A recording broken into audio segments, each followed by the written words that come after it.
अरे अब तू कहाँ जा रही है? बिट्टू को देखकर आवत है, शायद ज्योति के घर गई हो। अरे रज्जो, जल्दी से चौपाल पर जा। क्या हुआ नेहोरी भैया? अरे वो तेज प्रताप बिट्टू को लेकर चौपाल पर चला गया है। पता नहीं आज क्या करने का इरादा है उसका। भगवान, अब क्या करें? अब क्या करें? अब क्या होगा? कोई तो बचाओ मेरी बिटिया को, कोई तो बचाओ। रामखोर तेज का इतना हिम्मत, आज वो बचेगा नहीं हमरे हाथ से। ए राजू! लो गांव का लोग, अब निकल के आएगा इसका असली रूप। लगा? हर सांस यहाँ पे गिरवी, ये रस्म है कैसी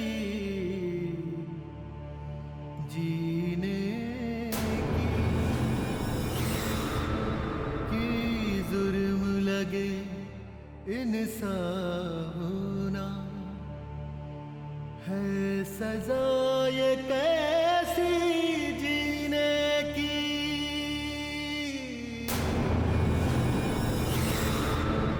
होता आया है सदियों से ऐसा बिट्टो,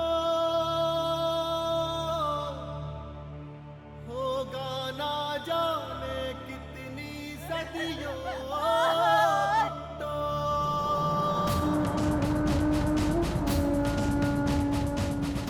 अरे गांव का लोग, आंख नीचे किए काहे खड़े हो? देखो इसका असली रूप। अरे बिकसवा जी भैया, जरा आईना तोला। ये रूपवती को इसका असली रूप तो दिखाएं। देख अपने आप को आईने में।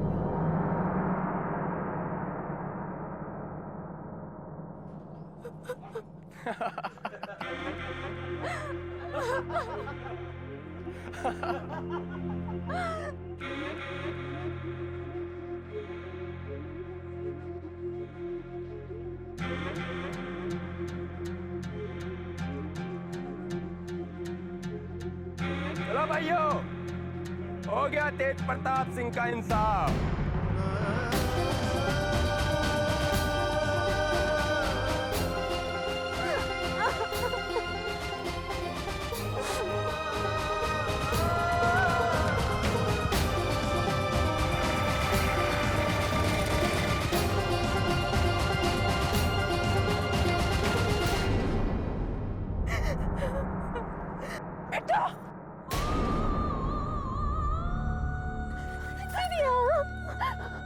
अरे उस बिल्ली का जना का इतना हिम्मत कि तुम्हारे साथ ऐसा सलूक करे। तूने कुछ बोला काहे नहीं उसको? और तुम सब लोग यहाँ खड़े खड़े तमाशा देख रहे हो। अरे तुम सब लोगों की बहू बेटियों के साथ भी ऐसा ही होगा एक दिन, देख लेना। और उस दिन भी नामर्दों की तरह हाथ से चूड़ी पहन के तमाशा देखते रहना। अरे हाथ में मेहंदी लगी है तो घर जाके बैठो ना, यहाँ काहे तमाशा देख रहे हो? ऐसे ही चुप्पी लगा के तुम सब लोग अपने घर का तमाशा देखना, लेकिन हम चुप नहीं रहने वाले। उस ठाकुर की औलाद तेज प्रताप को हम छोड़ेंगे नहीं। दीदिया, तुम तेज प्रताप से कछु नहीं खाओगी, वरना हमरा मरा मुंह देखोगी दीदिया। कैसन मिट्टी की बनी है रे तू?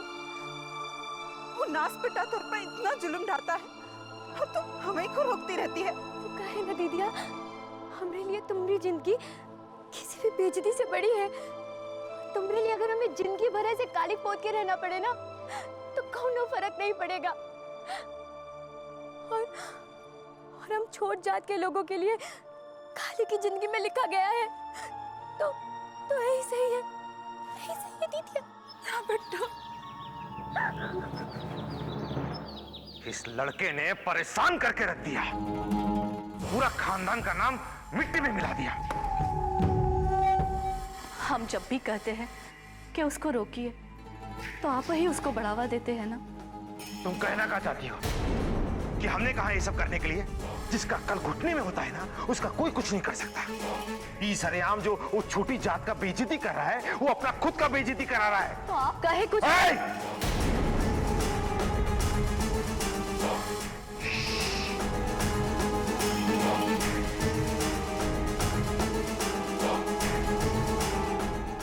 बाबूजी। अब तुम क्या खबर लेकर आए हो? जी वो अगले चुनाव का तारीख आ गया है। मजिस्ट्रेट ऑफिस से खबर आया था।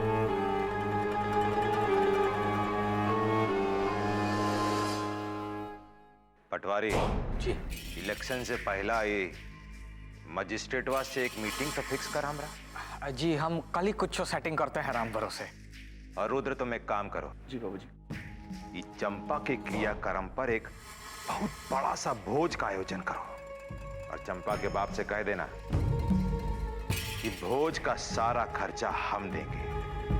ये भूखे नंगे दक्षिण टोला वाले, वैसे ही ससुरों को कभी पेट भर के खाना नहीं मिलता।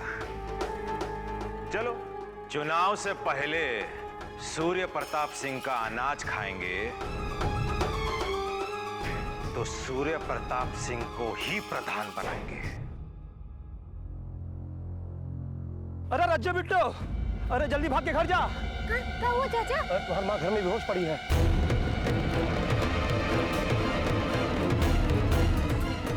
हम माई को संभालते, तो जल्दी जाके डॉक्टर चाचा को बुला लो। हाँ।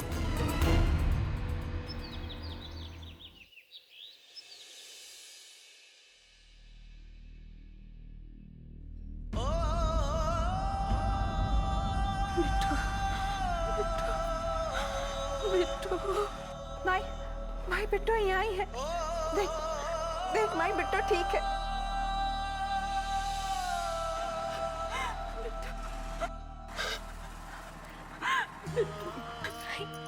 बिट्टो, तू ठीक है ना बेटा?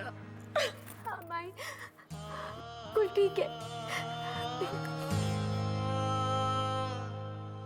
माई, माई तू आराम कर, चल लेट जा, लेट।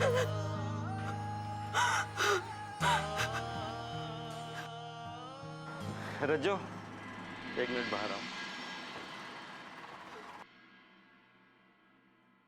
डॉक्टर चाचा, क्या हुआ माइक को?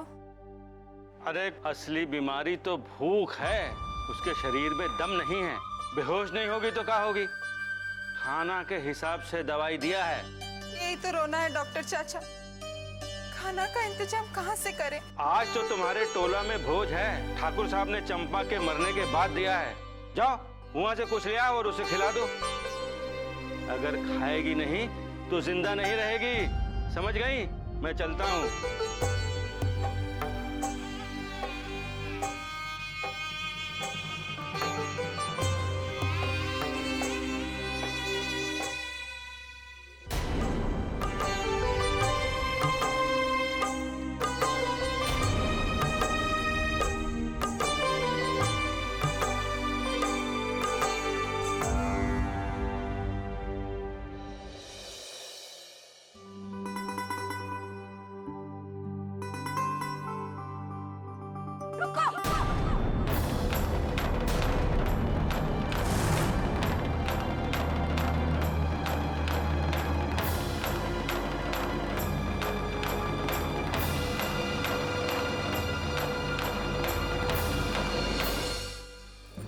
उठो यार, उठो। चाची, हमारी बेटी मरने का भोज खाने के वास्ते उसे मरवा दिया था। अब आ गई भोजन ठोसने। चाची, अगर हमें पता होता हमें पता होता तो क्या होता? हाँ, क्या करती तुम? निकल जाओ यहाँ से। जल्दी दिया, चाची ने अपनी बेटी खोई है, गुस्सा करने का हक है इन्हें। चल। अरे तुम का देखो तो, खाओ खाओ। ज्योति, ये 3 पत्तल खाना कौओं के लिए रखवा देना। ये कौवा ही तो ये बोझ अपना चंपा तक पहुंचा देंगे।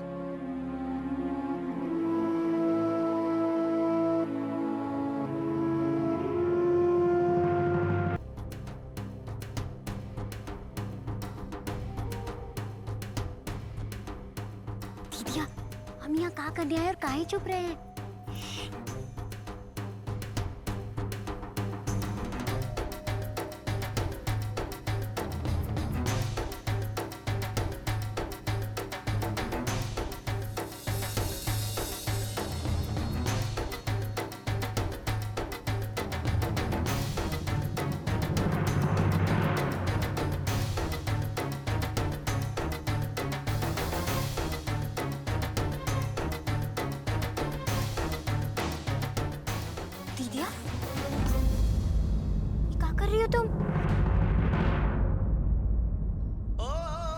सुना नहीं डॉक्टर चाचा का कहे थे, अगर माई को अभी खाना नहीं दिया तो भूख से माई मरे, उससे तो अच्छा है कि हम ये खाना जाके माई को खिला दे। चिंता तो रहेगी ना। और जहां तक बात है कि कौवा ये खाना को चंपा तक पहुंचाएगा, तो चंपा को 3 पतल खाना खाके जितना खुशी होगा ना, उससे ज्यादा खुशी ई बात से होगा कि हमारी माई की जिंदगी उसके हिस्से का खाना खाने से बच जाएगी। दीदी, ये तो मरे हुए लोगों का खाना रखा है, ये ले जाना क्या सही है? भूखे पेट सही गलत नहीं दिखता है बिट्टू, बस कैसन भी जिंदगी बच जाए।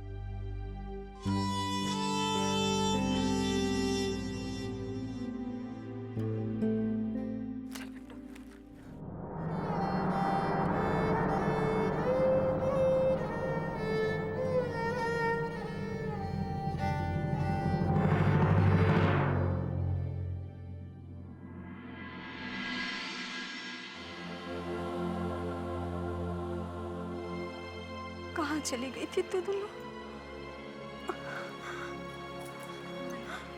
ज्योति के घरे गए थे खाना लाने के, लेकिन अरे आज ना ठाकुर साहब भोज का इंतजाम किए हैं, हम लोग भी वहीं खाना खा के आए। और ये देख, तुम्हारे लिए भी लेके आए। चाची को पता चला कि तुम्हारा तबीयत खराब है, तो तुम्हारे लिए खाना भिजवाई दी। दिल की बहुत अच्छी है, लो खा लो। नहीं खाना हमको। काहे? अरे जिसकी बेटी इतना मुसीबत में है, ओकरे मुंह से निवाला जाएगा भला।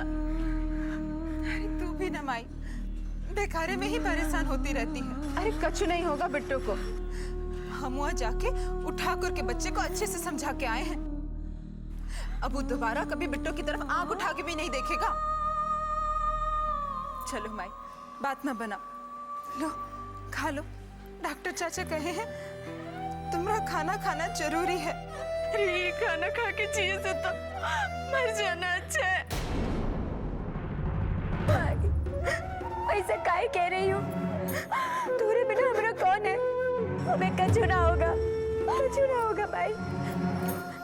तू खाना खा ले।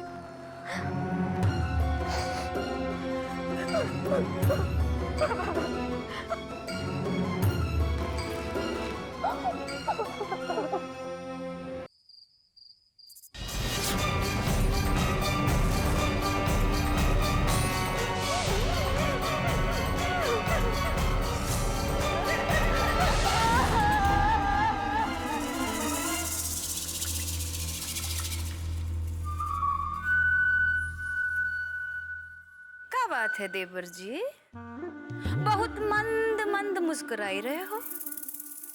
अरे हम भी तो जाने, ऐसा कौन सा जंग जीत लिए हो जिसकी कामयाबी में खुशी मना रहे हो अकेले अकेले?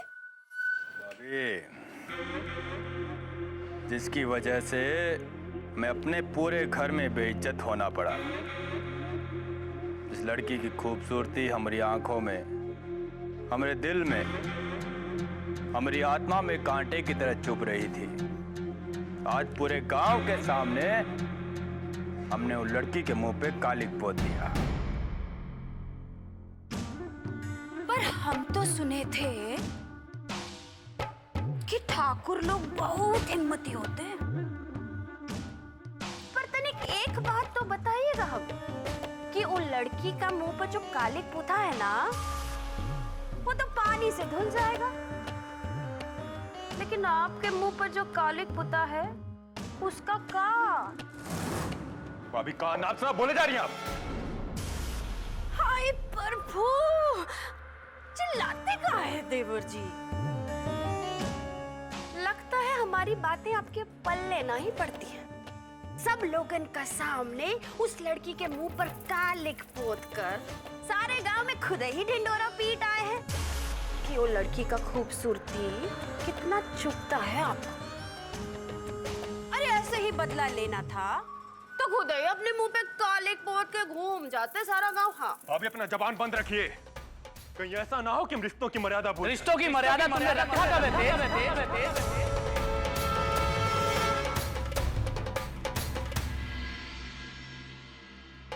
अगर तुम्हें रिश्तों का इतना ही मान होता तो आज अपनी भाभी से इस तरह ऊंची आवाज में बात नहीं करते। भैया आप जाइए यहाँ से, हमें किसी का बकवास नहीं सुनना यहाँ। हमरा बकवास तो तुम्हें अब सुनना ही होगा। बहुत बेइज्जती करवा ली हम लोगों ने, और तुम चाहते का हो कि कल उठ के दक्षिण टोला वाले भी हमारे मुंह पर आके थूक कर जाएं? नहीं, ऐसा कतई नहीं होगा। हम तो देवर जी से केवल यहाँ बतियाने आए थे, ये तो ऐसे ही हम पर भड़क पड़े। हाँ भाभी हम कह रहे हैं अपना जबान बंद रखिए।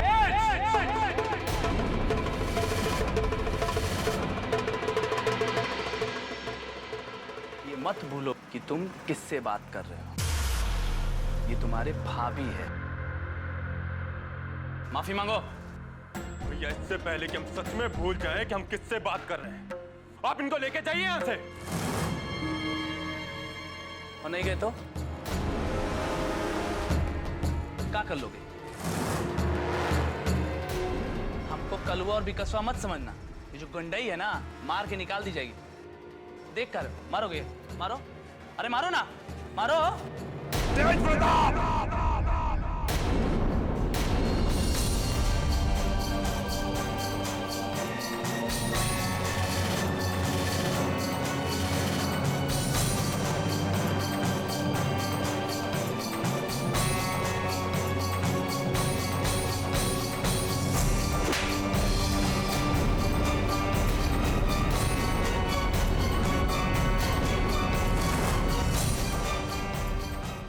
गर्मी चढ़ गया है तुम्हारे दिमाग में? हाँ? 1 मिनट में हिसाब किताब करना बहुत आसान होता है, और ये जो तुम सीना चौड़ा करके बैठे हो कि एक नीच जात की लड़की का बेइज्जती करके तुमने बहुत ही इज्जत का काम किया है, तो ये गलतफहमी है तुम्हारा। अरे अगर दुश्मन को मारना है तो उसे धीरे धीरे मारो। ऐसा जाल फेंको ससुरा पे कि ससुरा जिंदा भी रहे और मरता भी रहे। लेकिन बाबूजी, job job job job job एकदम जॉब। सही समय पर सही वार करना ही अक्लमंद लोगों का निशानी होता है। अभी कुछ दिनों के लिए तुम शांति का दामन पकड़ो। ये सब काम में ध्यान लगाने का जरूरत नहीं है। नहर पे जो ठेका का काम चल रहा है वहां पे ध्यान लगाओ। हमारे पास अपना बहुत काम है, ये सब काम हमसे नहीं होगा। तुम्हारा का काम चल रहा है, सब ध्यान है हमका। पूरा गांव भर में का करते फिरते हो, परिचित हैं हम। बचुआ, अब हमारी बात ध्यान से सुन ले। अगर तो के इस घर में रहना है और बचे रहना है जैसा आज तक बचते चले आ रहे हो, तो जैसा हम कह रहे हैं वैसा ही करना होगा, वरना अभी इसी वक्त बोरी बिस्तरा लेके हमारा घर से बाहर। हमसे और हमारा परिवार वालों से तुम्हारा कोई रिश्ता नाता नहीं रहेगा।